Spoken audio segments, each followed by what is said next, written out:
Well, good day, folks, and welcome to another edition of Lumberjack Logic. I'm your host, Neil Johnson.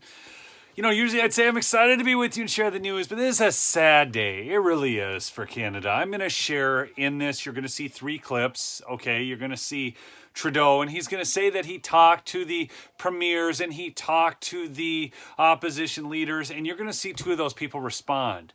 I don't think he talked with them. He just told them. Okay? He didn't take their concerns seriously. Otherwise, he wouldn't have gone forward with this. So, without further ado, here he is, Mr. Trudeau. After discussing with Cabinet and caucus, after consultation with premiers from all provinces and territories, after speaking with opposition leaders, the federal government has invoked the Emergencies Act to supplement provincial and territorial capacity to address the blockades and occupations. I want to be very clear.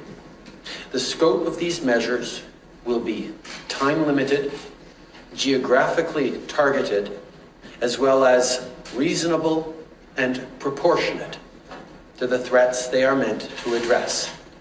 The Emergencies Act will be used to strengthen and support law enforcement agencies at all levels across the country.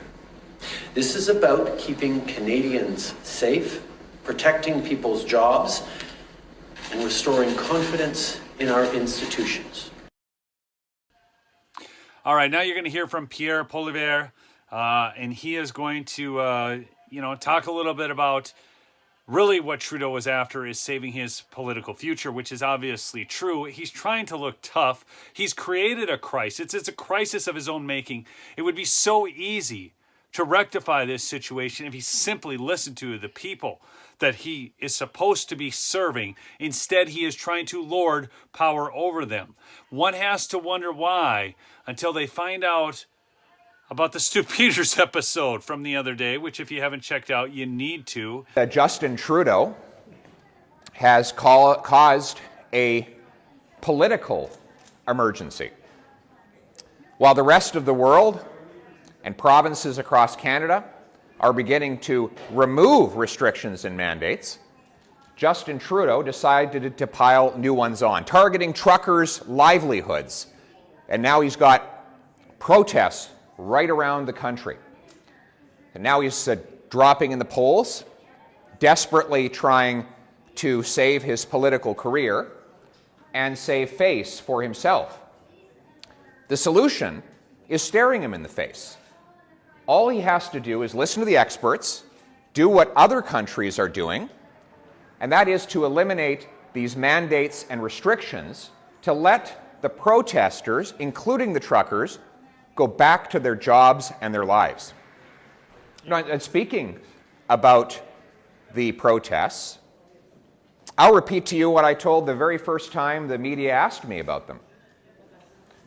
I stand with those peaceful and law-abiding protesters, including truckers, who are championing their freedoms and their jobs, while holding personally accountable any individuals who behave badly, break laws, or participate in blockades of critical economic infrastructure. I've always been against blockades, and I still am now, because I don't believe you can gain your freedom by blocking someone else's. So yes to peaceful protests, no to blockades.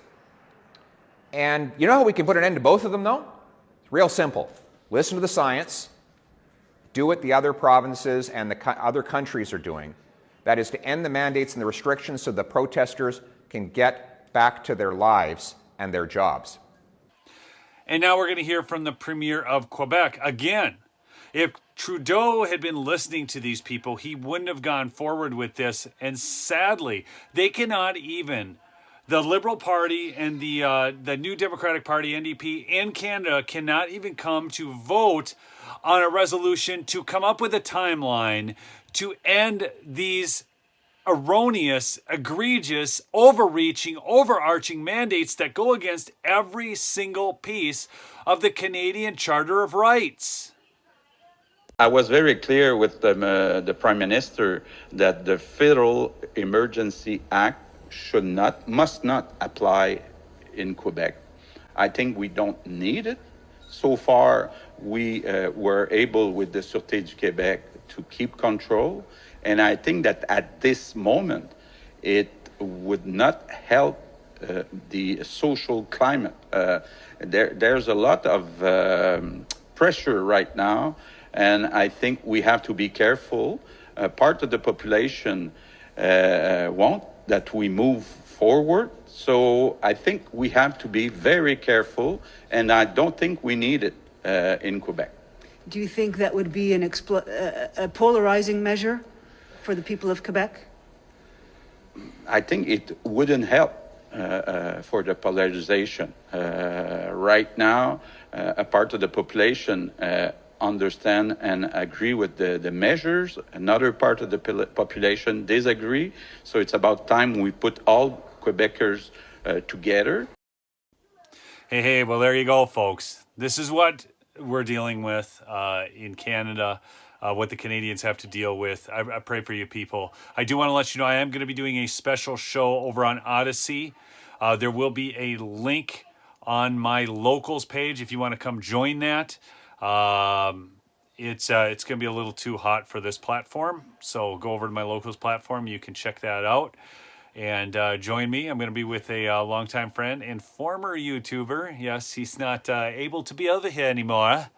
Anyways, the world's gone mad, and it's hard not to let it get you down sometimes. But hey, get a good sleep on my pillow. I won't get you.